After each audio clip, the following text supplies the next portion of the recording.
So welcome to this year's first Leadership Matters webinar. The session will be recorded, just so you all know.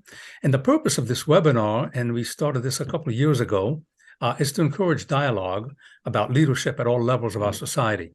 I don't know about you, but I believe that if we had better leadership in government, for-profit, nonprofit businesses, and everywhere else for that matter, our world would be much better off. Today, we are very excited to hear about the role and responsibilities of effective leadership. To introduce our guest speaker, I am proud to welcome our very own Dr. Sriram Rajagopalan, who serves as an assistant teaching professor at Northeastern University. What he does is design and deliver courses on leadership, and I'm very happy about that, project management, agile, and informatics.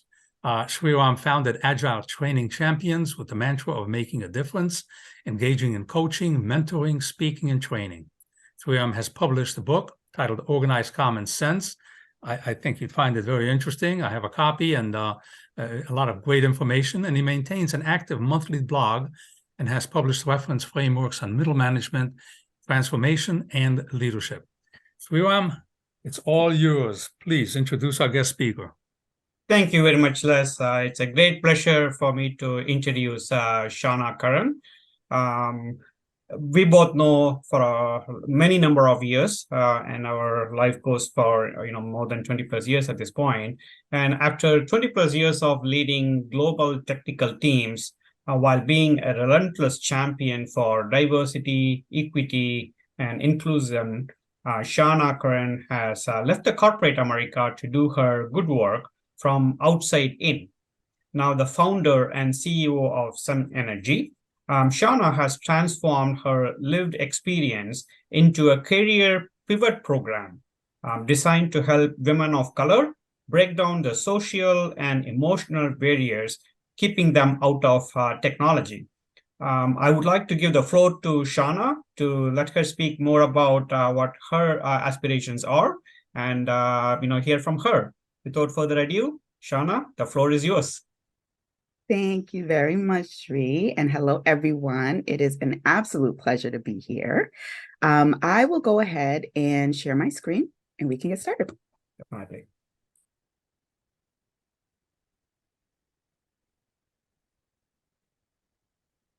Okay. Just want a confirmation. Can I get a thumbs up? All right, sounds good. Yes. All right. So for me to get started, I think I'll go into our agenda, just cover what we're going to talk about today. I'll start with talking about the impact of leadership in STEM.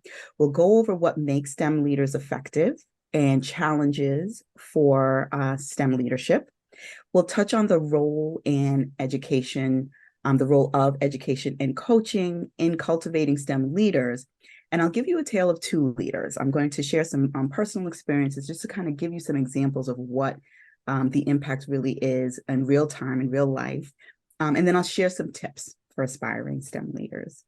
Okay. So to start with, this is me. As Shri said, I am the CEO and founder of STEM Energy. We really focus on helping women of color transition into those tech-driven roles. The importance of breaking down the social and emotional barriers is really evident in the programming that we do. And the way that we conduct the program, we make it so that anyone who joins our cohort, who is a part of our program, that they're allowed to be authentic in every way, and they're free from corporate bias and code switching that can often drain so much energy.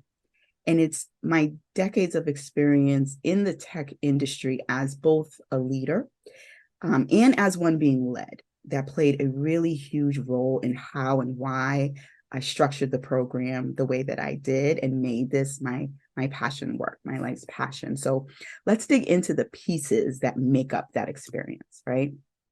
And we'll start with effective leadership in STEM.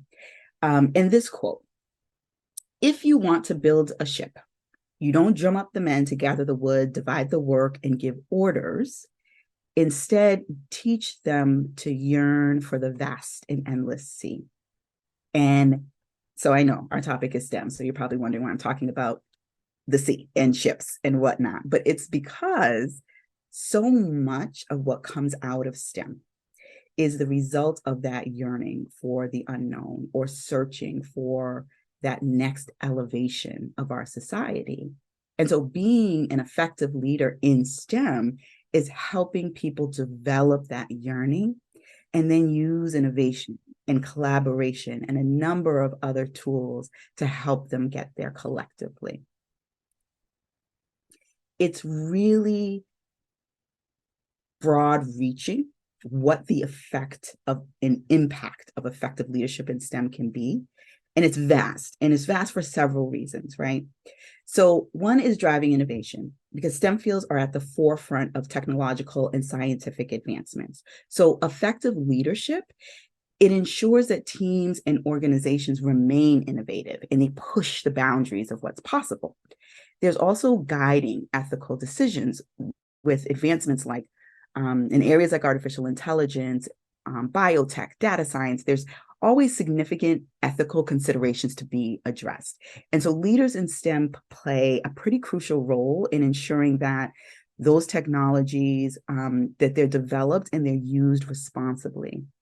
There's also resource allocation, right? Leaders make decisions about where to focus research efforts and how to allocate resources, and their choices can impact the direction of entire fields, right? They can help determine which projects get funding, which technologies get developed. There's also interdisciplinary collaboration. Many of today's most significant scientific challenges, from climate change to public health, they require interdisciplinary solutions, right? So leaders in STEM facilitate collaboration between different fields, and then they foster this environment where holistic solutions can emerge. There's representation and diversity.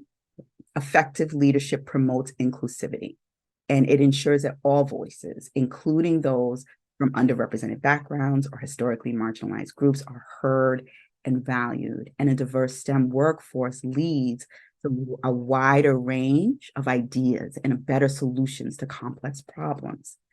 There's mentorship, coaching, and training.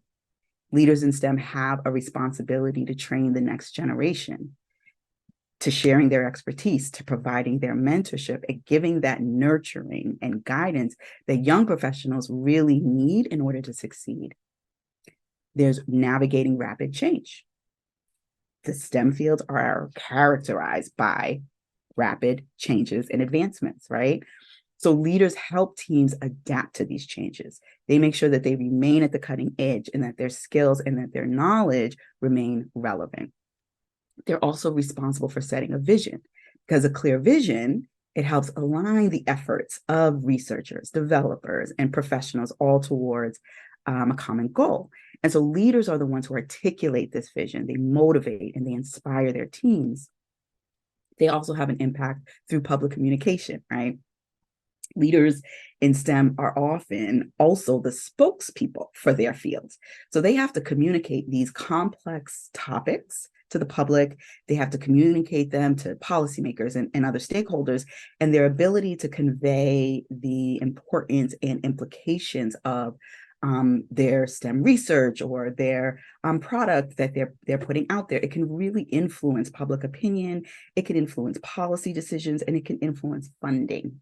And there's also an economic impact from effective leadership, right? Many sectors of the economy rely on STEM for growth, from tech industries to healthcare, right? So strong leadership ensures that these sectors remain competitive. So basically, effective leadership in STEM is essential because it shapes the direction and the impact of research and innovation, and it makes sure that advancements are made responsibly and inclusively and with this vision for a greater good of society. So in order to be an effective leader, what competencies do you need? What strengths do you need to have? Here are some of the attributes, right, of an effective leader in STEM. And these attributes make up the kind of leader who can create that same influence and impact that I just outlined, right? These leaders are visionary. They're forever curious. They stay curious. They're adaptable because you have to be. Things are always changing.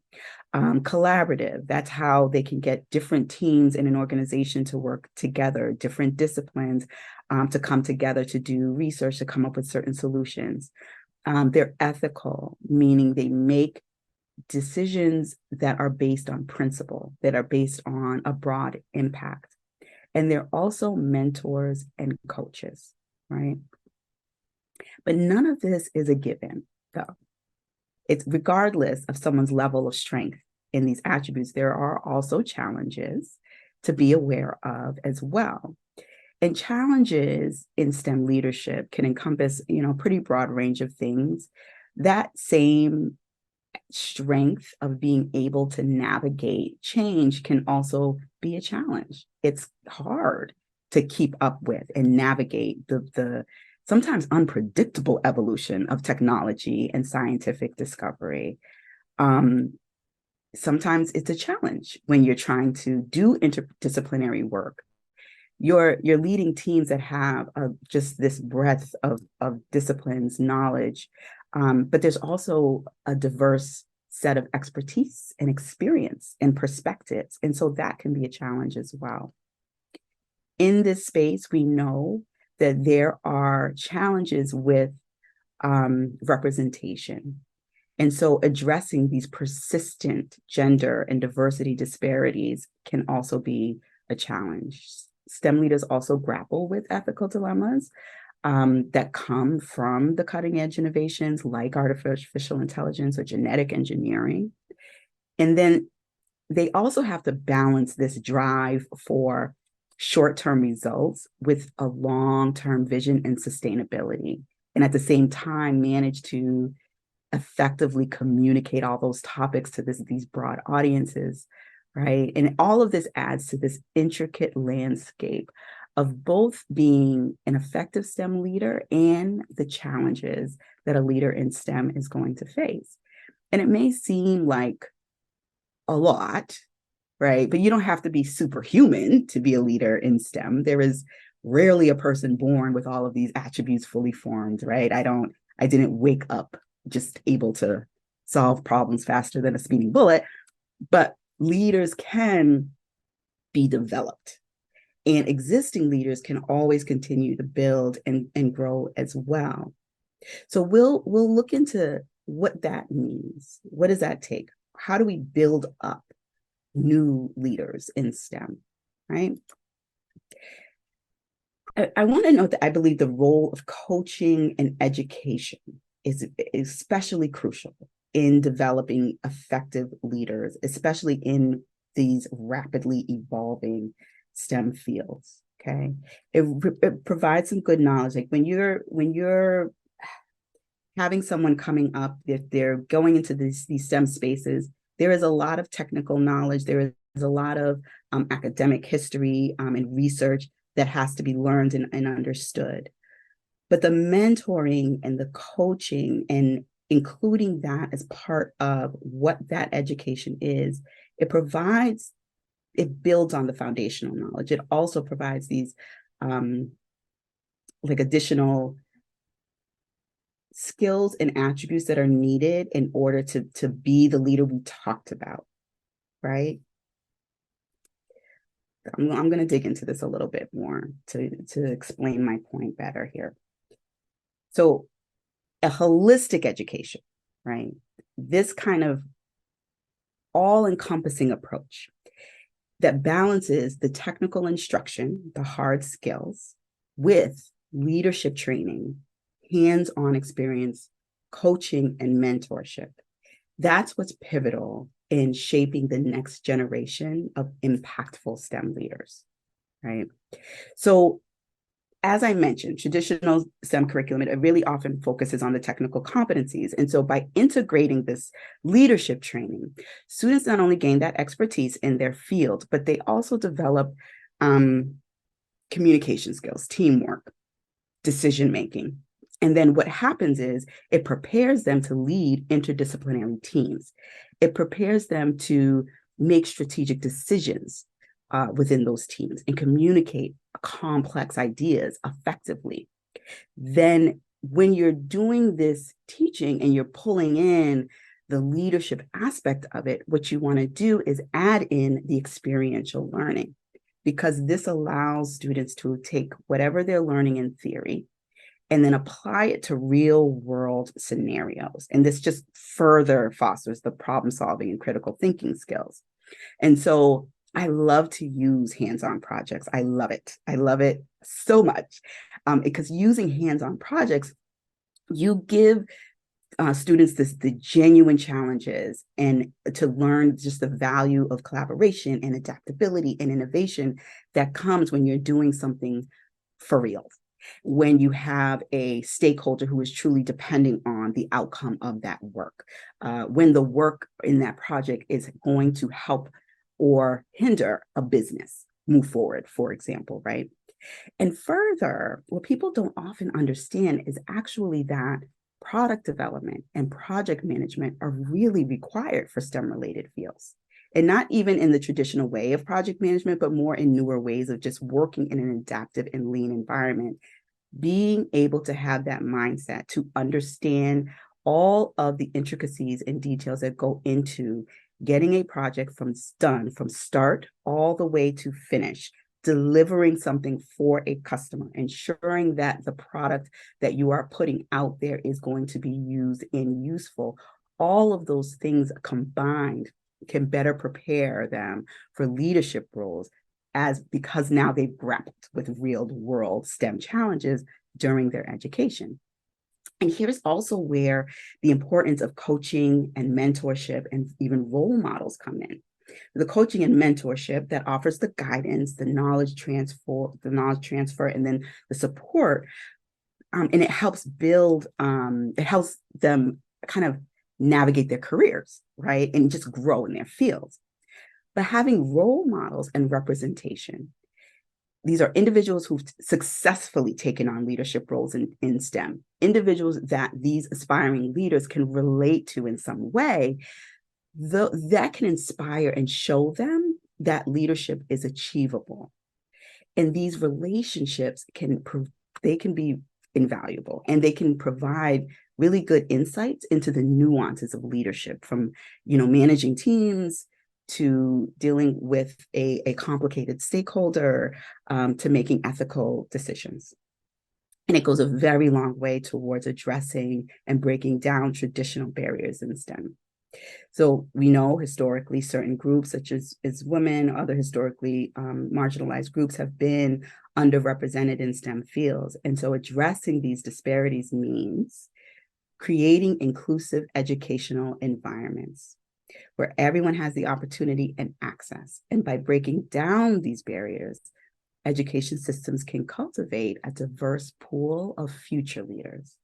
You can ensure a broad range of perspectives and ideas that really drive innovation.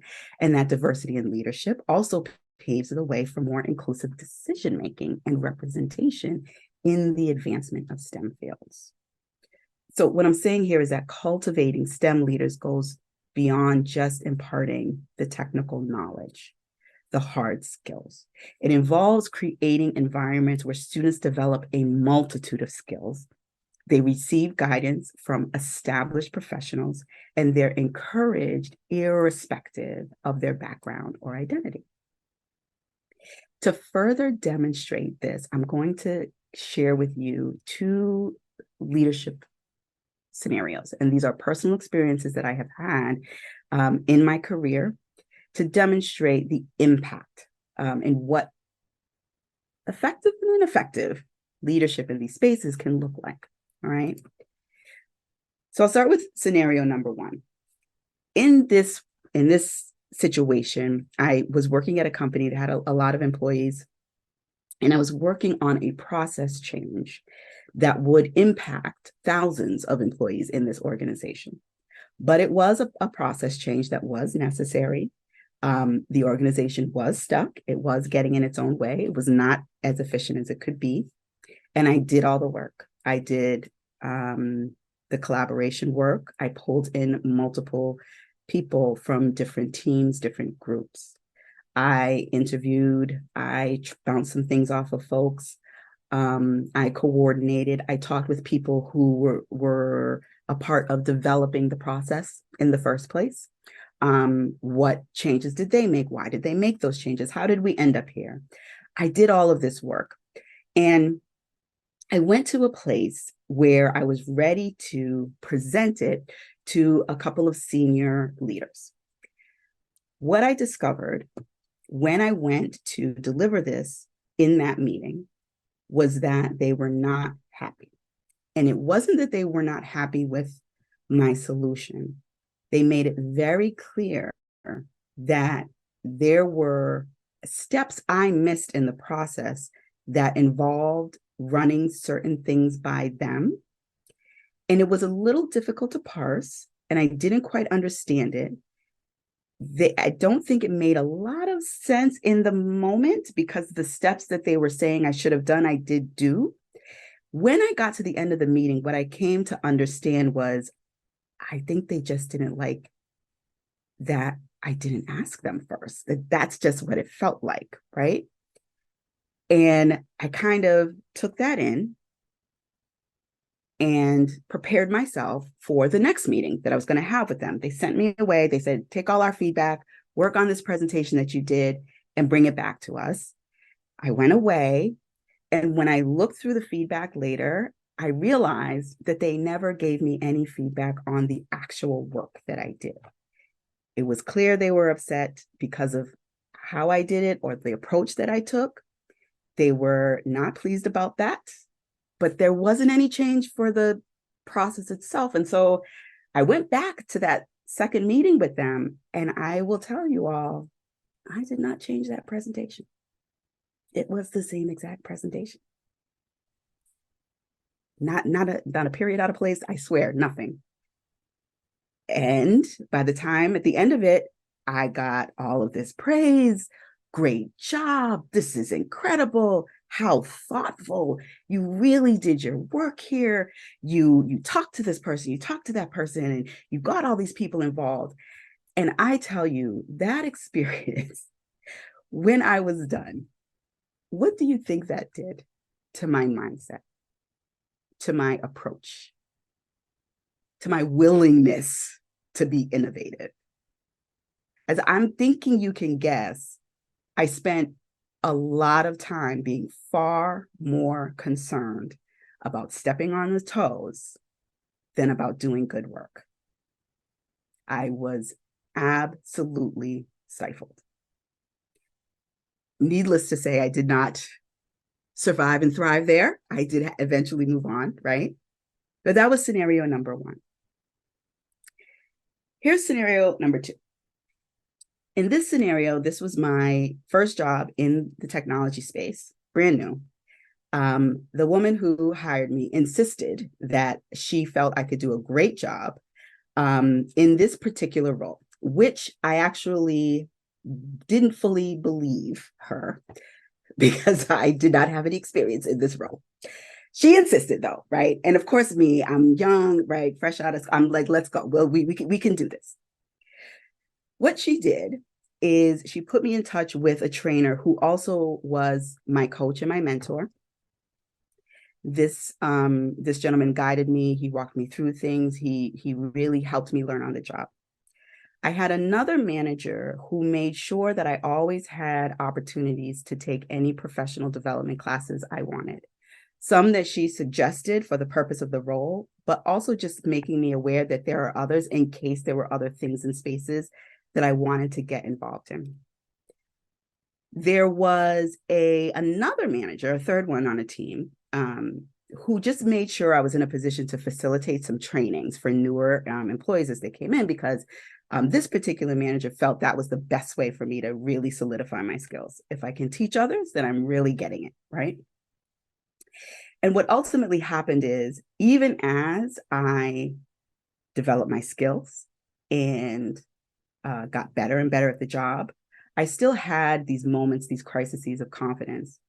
And what happened is that there came a time when they were going through layoffs at this organization.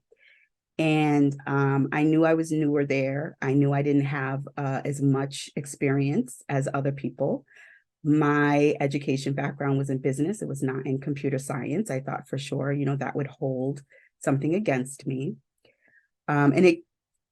I got pulled into the office, one of my manager's office, and she sat me down and she let me know that it came down to two people.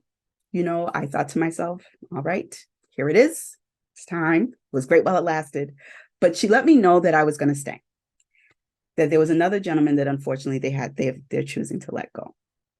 But the reason why they chose to let this person go was not because of the degrees, because he did have the computer science degree or the certifications. He actually did have the Microsoft certifications that were very, very in demand at the time. The reason why they chose to let him go and keep me was strictly because of the work. The work that I did, the work that I put out, the effort I was putting in, everything outside of those really key technical skills I needed to do the job. It was all the things that made me effective at the job that allowed me to keep it. And it's not lost on me that all of those managers were the ones who helped me get to that place where I could be effective at that job. So this happened really early in my career. But think about the first scenario that I explained. What if that was my first experience in this industry? I would have left. I would have left tech and I would not have looked back. And I know from experience that others have as well. Right? This is the importance of leadership in STEM. You want to ensure that those people who are in this industry all have the space to thrive, whatever that looks like. And you don't want for those folks to get in the way of any innovation, of any problem solving or any collaboration, because by default, that in turn, it stifles the industries themselves. It stifles the advancement themselves, itself in those industries and in those spaces, right? So what are the tips that I have for people who are looking to do this, looking to be in this space? And for those who might be in this space and you want to grow or you want to create a broader impact, you want to think about some of these things that I expressed and talked about in these different leadership scenarios as well, right? So you want to embrace continuous learning. You want to stay updated on any trends, whether it be in your research field or your industry. You want to seek coaching and mentorship, but also mentor and coach others. I have found over time that part of my history has always been a huge driver in my forward motion. Even now, with my career being one to bring in women of color who are looking to move into STEM fields, they really look to me for my experience, my advice, what advice I could give them, what choices they should make and things like that. But inevitably, I will always walk away from each and every one of my cohort having learned something, having developed myself, having grown myself. So these two together, this continuous learning, this constant eye on, I can always learn something new. I can always expand. There's always something else. And also, doing that same give back, mentoring, coaching others is really important for aspiring leaders in this space. You definitely want to develop skills. And I know people call them soft skills. They say it all the time, but I don't think they're soft. Like, they're so necessary and so foundational. You need communication. You need these things. Negotiation, conflict resolution. It's really important. If you think about trying to do interdisciplinary work, if you think about trying to work with a team of people who are at completely different levels of expertise and understanding, you may have someone who has been in the industry for years and they really know their stuff on whatever their core competency is. But then you've got someone brand new to the field who doesn't know any better that you can't break these things. And so they're just trying to break a few things and they want to try a few things and everything. And you have to find that balance and you have to look to resolve those conflicts. It is very important in that regard that those skills are something that you consistently work on and build your toolkit for. You definitely want to take risks, calculated risks, right? Educated risks. And be prepared for the failures because that's where the learning really comes from and that's where the progress really comes from. You got to try and have a few things fail a couple of times in order to move forward. And then also, especially if you're already in a space of leadership and you're just trying to be a better leader, make space for your team to make mistakes too. Make it safe for them to fall down, to try things out, right? And then you also want to engage as much as you can in networking, in interdisciplinary collaborations, and things like that. I find that to be hugely beneficial and really important. And if I may give a shout out to my friend Shri here for that, he has his real love and passion for project management, for leadership, right? I have my passion for helping women of color come into these technical fields and things. And we work together, we collaborate, we have our separate focuses, our separate things that we really have spent all of our lives really working on and building. And yet we come together and we work and we build something that is better than what we could have done on our own, right? So it's really important if you're a leader in STEM to have that mindset that there's value everywhere, even if it's not in a thing that you yourself are particularly good at, right? And I think to wrap up, I did want to share a few resources for you all as well. In particular, I wanted to touch on the thought about artificial intelligence, the future of where we're going in STEM and things like that. And there's a few resources out there that I wanted to share. This one at the top here is the Algorithmic Justice League. There is a Dr. Joy Bolawami, who she's an MIT professor, computer scientist. She actually is also represented in that next resource that's there. It's something called Coded Bias. And it is a documentary that she did about how bias and things like that can get into artificial intelligence and its impact on our just everything, because there's all kinds of ways these things can be used and leveraged and things like that.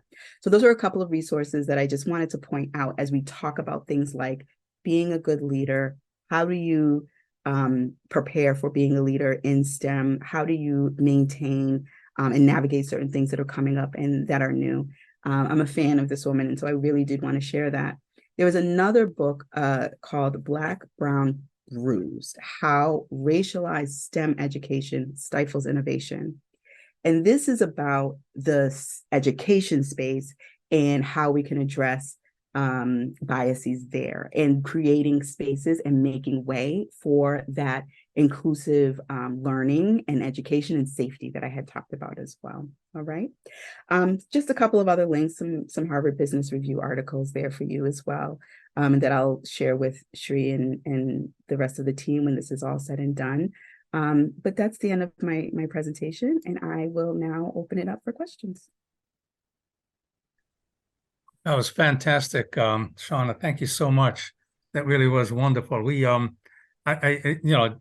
many things that I was thinking about how when I'm teaching anyway, and I know some of our other faculty just share so many of the ideas that you passed on. Just very basic, down-home, practical information and material. I have a couple of things I wanted to share with you, but one of my students in a current class, Kelly, asks a question in the chat box, and I want to get to that because it's really a very interesting question, actually, and a very appropriate one. And I thought maybe you could share your thoughts on this. And the question that Kelly has is, do you have any suggested strategies we can use as leaders to support employees that are struggling with imposter syndrome.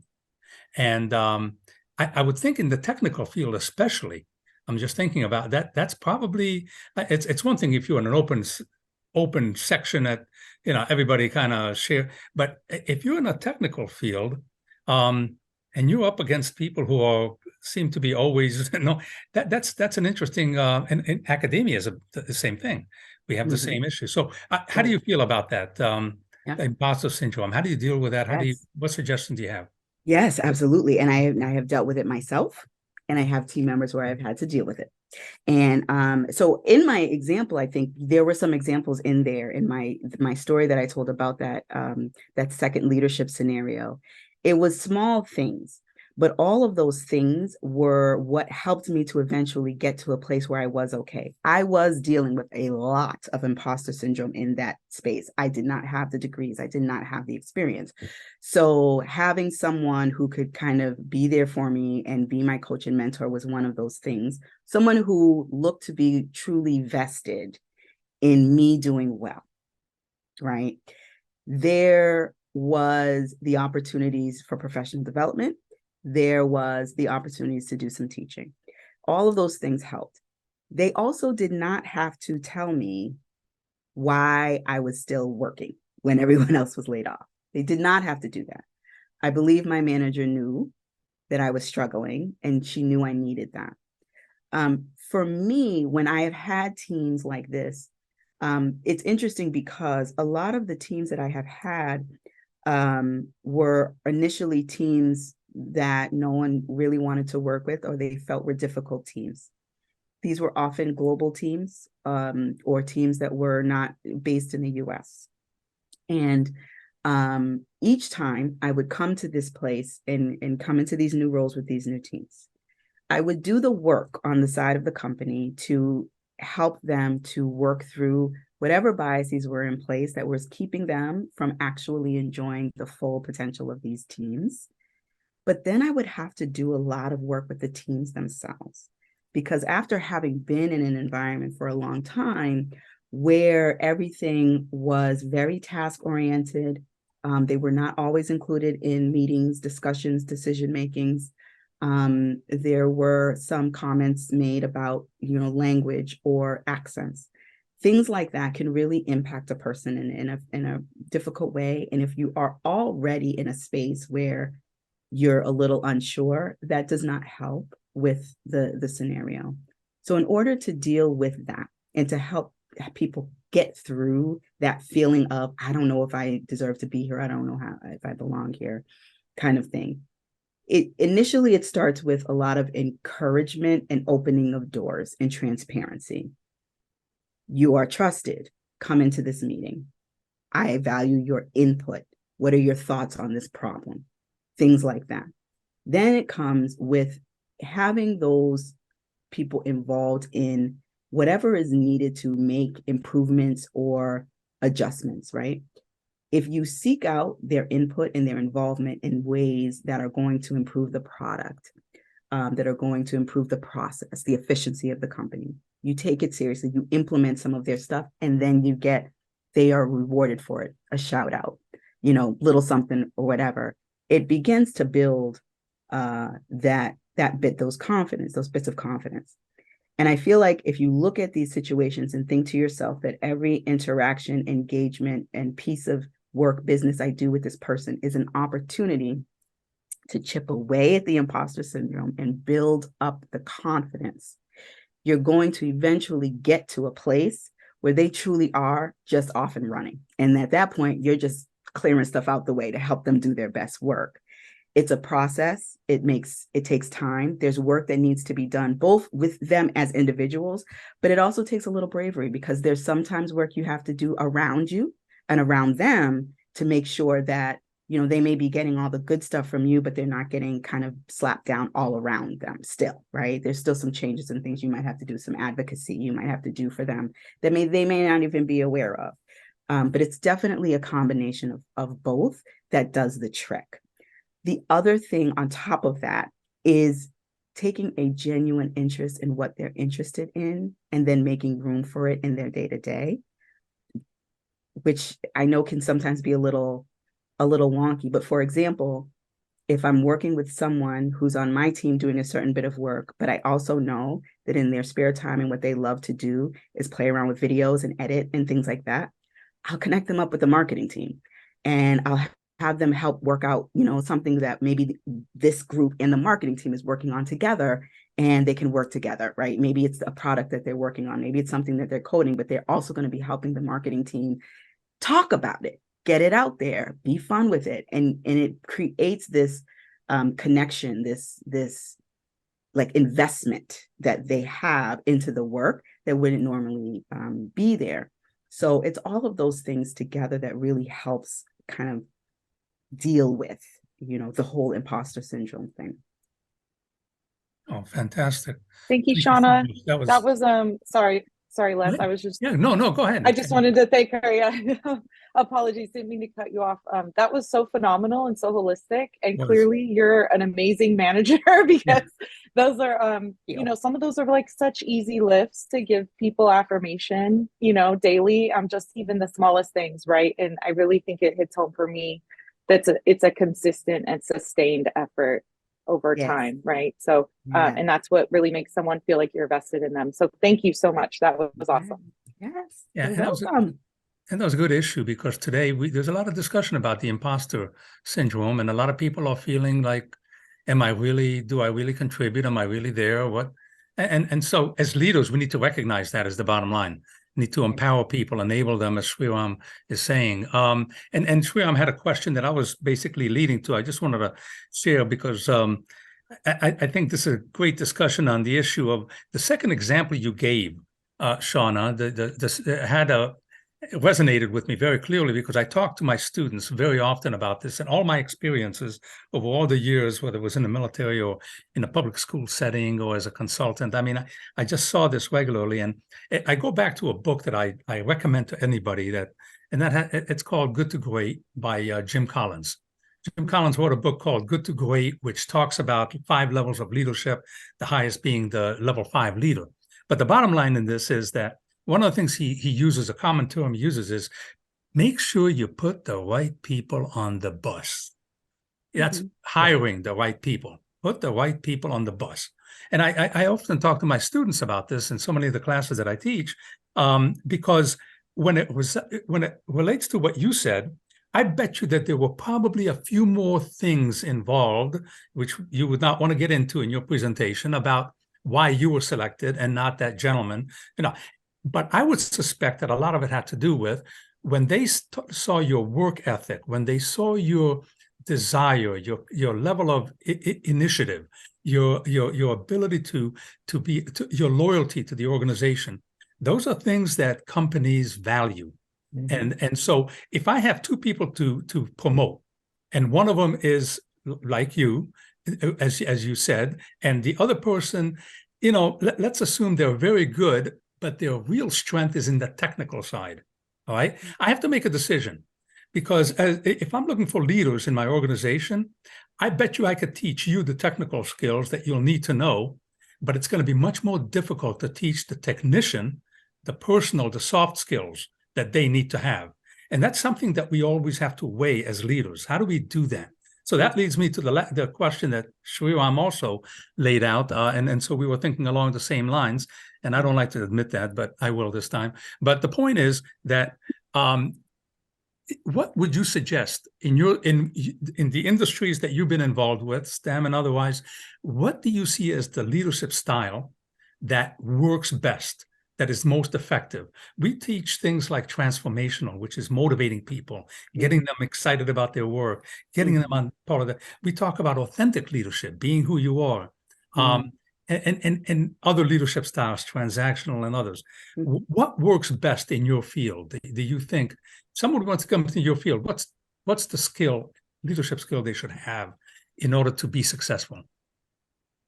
So I do want to say, I'm going to answer you, but I want to note that I do think that those that you mentioned are solid. The transformational leadership and that motivation and everything is really good. One style that I have used consistently I find to be really useful is situational leadership. This one, then I could be biased, because when I went to get my MBA, I studied with Ken Blanchard. It was his program. And, like, I Yes. think, he made sure I really knew that stuff. But what I discovered is that the most important aspect of a leader in these spaces is to meet people where they are, and then being able to lead them, inspire them, guide them effectively from where they are. And I always like to think of it as not just where they are, but where they're trying to go. So it's this: where are you headed? Where do you want to be? And then where you are right now, so that we can get you there. And we'll start here, because it matters that someone who's been there a while, who may be feeling unappreciated, but is super good at what they do and could be great leaders in the organization, they're just a little disillusioned, is going to need a different style and approach than the person who just joined, fresh out of college, excited, has no idea what they're doing, but they're here and they're ready to go.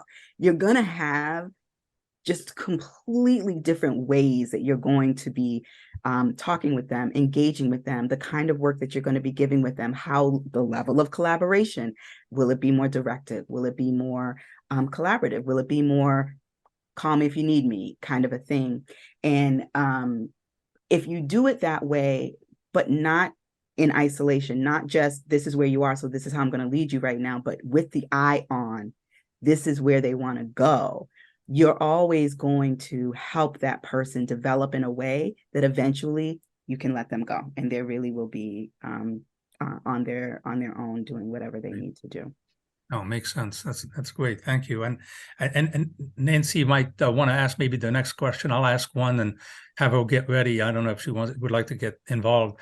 I don't want to leave her out. But how do you feel about artificial intelligence impacting the role of leaders in a diverse global environment, especially in STEM?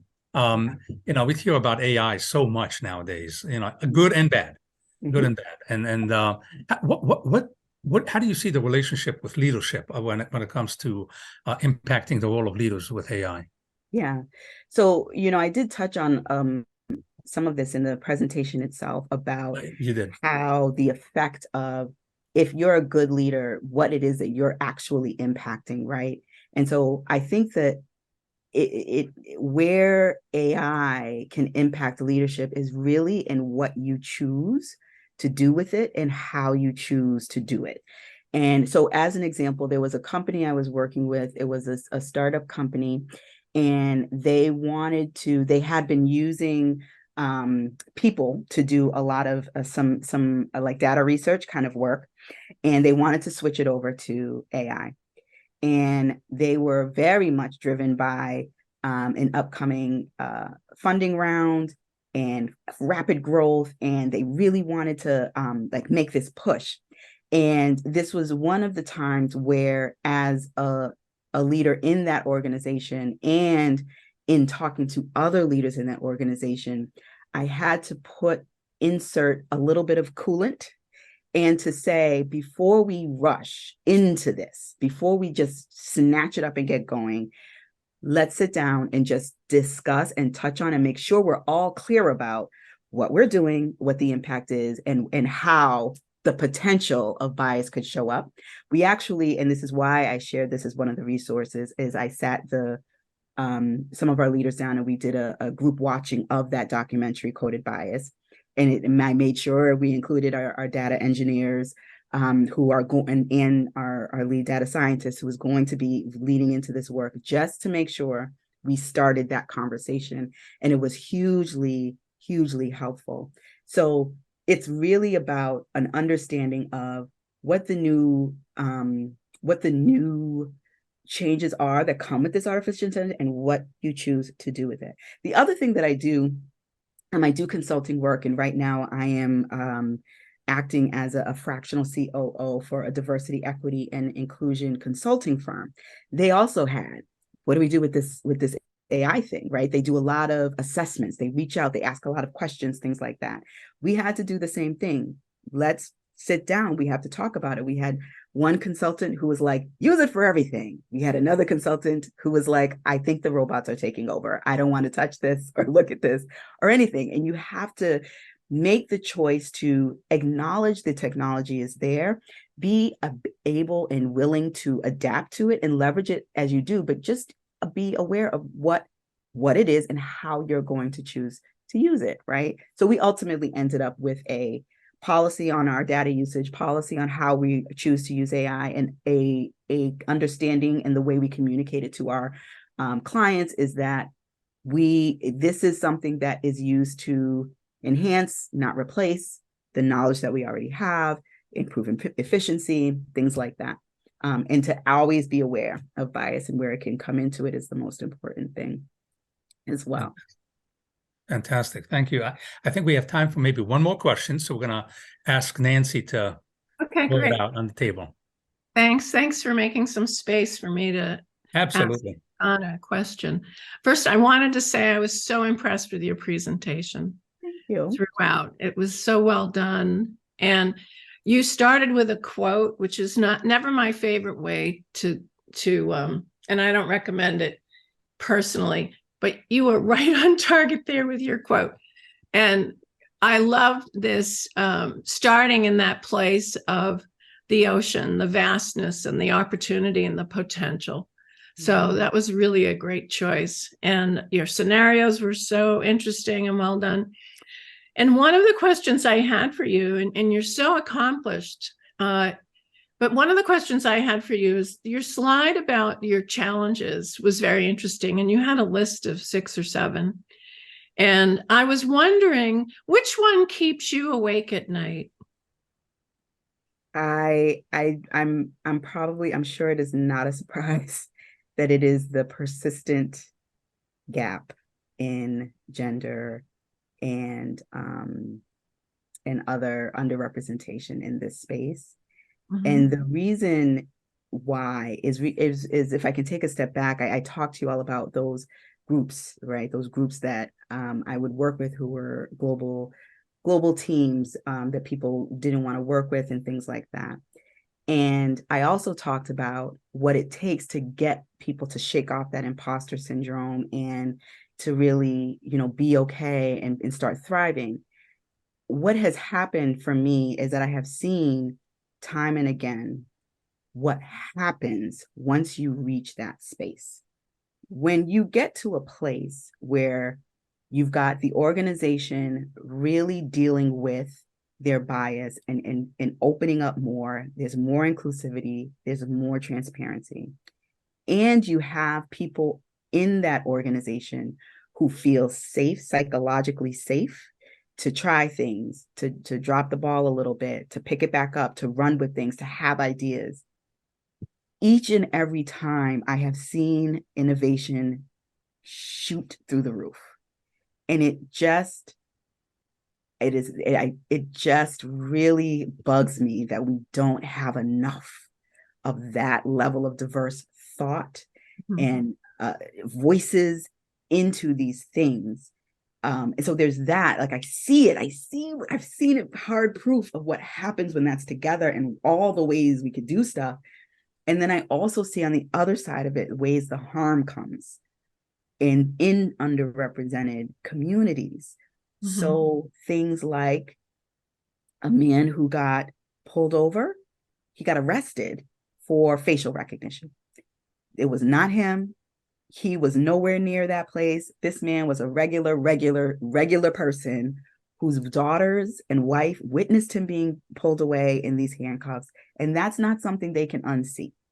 And there are, other, like in the criminal justice system, looking for AI to, what was it? They wanted to use location to determine if a person may or may not be more likely to create a crime, to do the crime again, and let that be a factor in sentencing.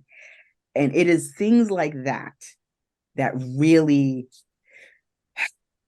those are the challenges that keep me up at night as being a leader in STEM, and why I not just that I do it, but that I encourage all of you, whoever might have this interest, whoever might be in STEM or want to be in STEM, to do that thing, get in there, get your hand in it, be a leader that can have a really great impact.